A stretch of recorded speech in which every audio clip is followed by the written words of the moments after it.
What's up guys, Mad Max here, and today we are going to install an ECS Tuning Street Shield on my Safari S4. Stay tuned. Okay, so starting off, I need to pull the S6 out, but before I do that, I want to show you guys what the kit contains. Now, it comes in that ECS box right over there, but I already unpacked it. It's completely flat when you get it. And what you get is this nice shield, which has nice resonant frequency. Nice and thick as well. It is aluminum, so if you go nuts, you might be able to pierce it, but for regular street driving, I'm sure you'll be fine.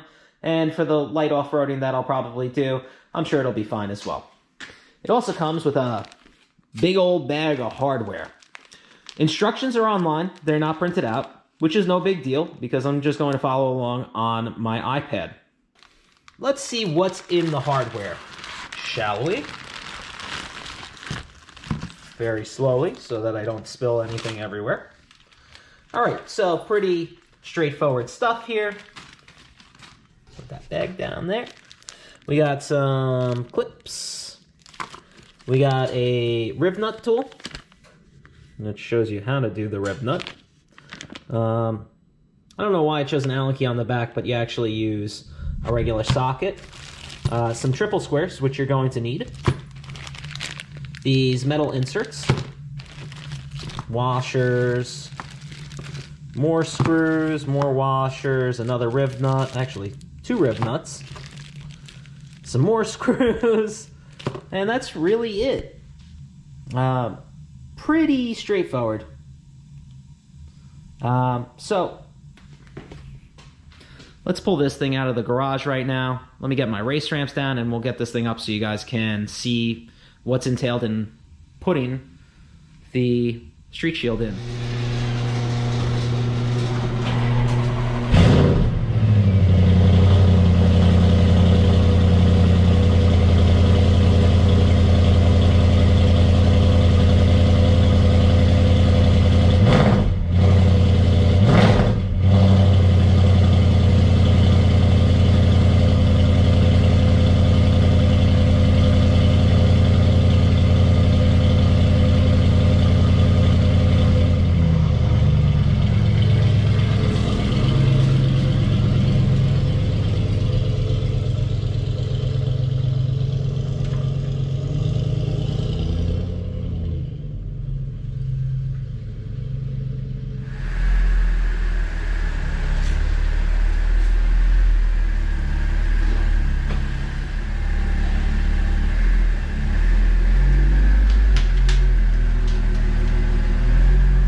All right, so now that we have the S4 up on the race ramps, it's time to make a little bit of room for ourselves. So what you do with these race ramps, I don't know if anybody has these at home, they are basically, I think they're foam covered with Line-X.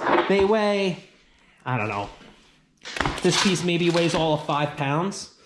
They're really nice if you're working on a car and you don't have a lift, or you just don't have space for a lift. Yeah, check out the cool RC cars too in the scooter. We'll get to that maybe another time. Anyway, so now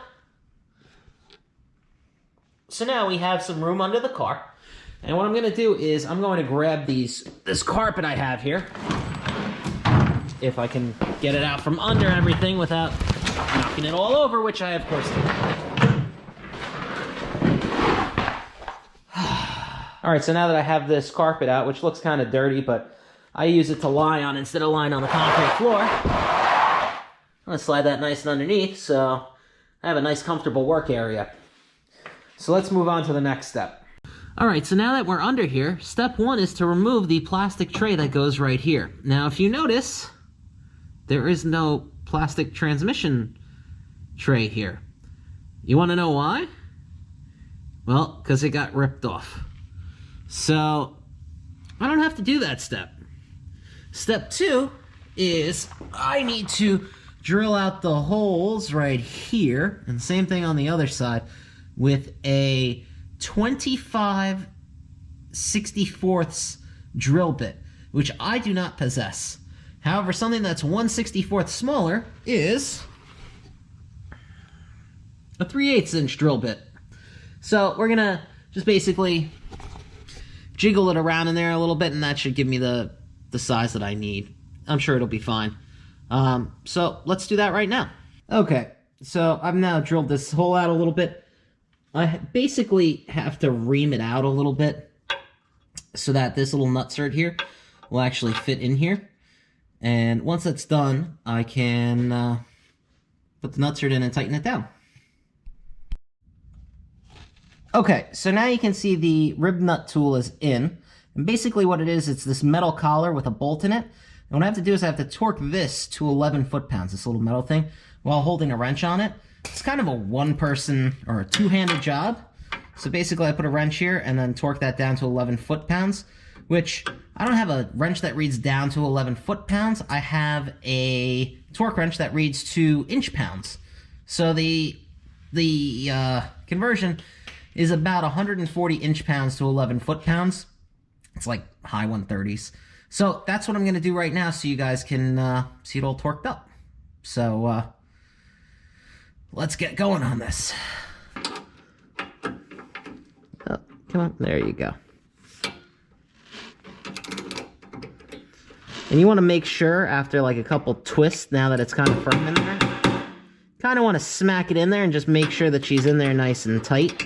The rib nut should pull itself up a little bit further. Wow, this thing really goes for a while, huh? It's definitely getting looser, though. Just wish I'd hit the limit here already. Now, hopefully I don't break the bolt.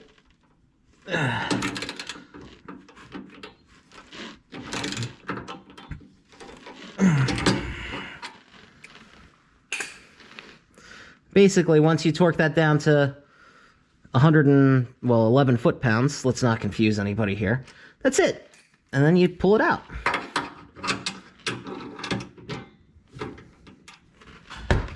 Yeah. And then you just spin this bad boy out. Oh, this is actually very easy. And you have a rib nut.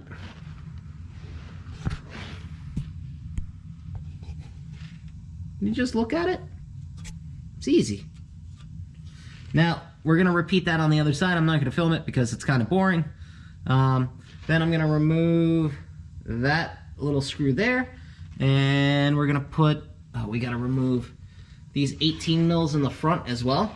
And then we can kind of put hardware in and put the street shield up. Just so you guys see it a little bit better, this is the contraption that they use for riv nuts. There's actually a riv nut gun, but ECS put this in the kit, which seems to work quite well. This is a riv nut, which is basically a rivet with a threaded insert. And what you do is, we hold that like that. And yes, I'm holding a camera while holding the riv nut tool. And you spin this little guy on like that. And then you put it in the hole and torque it. So very simple. Honestly, I think this is the hardest part of the whole thing. Okay, so next up, you are going to put a little zippy thing here. I don't know what it's called. It's basically like a little piece that slides on here. I'll show you top side. Actually, let me see if I can move the light here so you guys can see. Because these are in here factory, but sometimes they're missing. So ECS is kind enough to put it in. So you're going to put one there, one here, and one here. And then you're going to take out, which I already did the liberty of doing the other side, you're going to take out this 18 millimeter, which is towards the front right here, and discard it. So let's pull that out right now. This is very difficult. I really need a tripod. And I'm doing this one-handed, which is probably, oh, yeah. There we go. All right, the rest of this I'm going to do with a drill and off camera, because let's face it, who wants to watch me pull this bolt out? Actually, you know what? I don't think it's even worth me getting up to do this. Look at that. Look at that. It's just spinning out, no problem. This is a very long bolt, by the way. Very beefy. I believe these are torque to yield for some reason.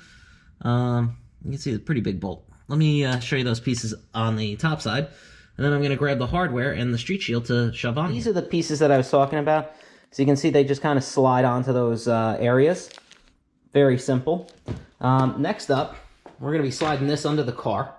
Trying not to scratch it, even though it's designed to be scratched. Really like to kind of keep it mint for my own well-being, my own sanity. These are the bolts that you're going to use in the front. These two bolts are going to be what go in where the rivnuts were. And then these three, you can see they're coarse thread screws. Those are going to go in where these pieces go. Very simple. Again, very straightforward. ECS's kit, super easy to follow the instructions as well. I believe these washers also go onto these screws. So let me get under there and start wrenching on this thing. So first off, let's take our street shield here. Let's slide that bad boy under there. And let's grab our screws here. Put those in my pocket. Put these in my pocket. Oh, lest we not forget about these. These actually go in and are held in with this. So throw all that stuff in my pocket so I have it underneath, and let's go bottom side again. Now comes the fun part. I gotta hold this up and manage to thread a couple screws in to hold it in place. I'm gonna start off with the rivnuts here, because they're gonna be easy to thread in, and hopefully they'll hold in place. I just got water dripped into my hand. I'm gonna wiggle my butt in here. And I basically have to line this up, which should be right there. Just hold that in place. And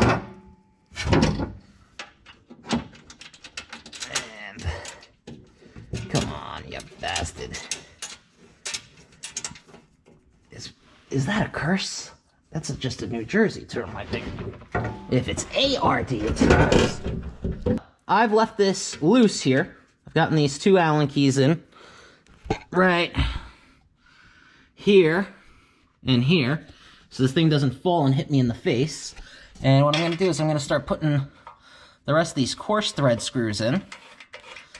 And don't tighten anything down just yet. Basically what you want to do is you want to get all these screws in first before, like the one here and the one here, and the two big boys up front, before you do anything else, because if it doesn't line up, then you have to loosen everything all over again. And you're going to be kind of annoyed at that. So, again, one more here. And the last little guy's going to go right over here. Holding a camera and doing this, rather difficult. Ooh, that slid right in there. And the last thing is going to be basically putting in, now as I said, we're replacing the two screws that we took out of there, and those are going to be torque to yield bolts. So we're going to go over that in a second, but first let me get them threaded in there. Alright, so next up I'm going to be putting these in. Basically you're going to take this nice billet machined piece right here.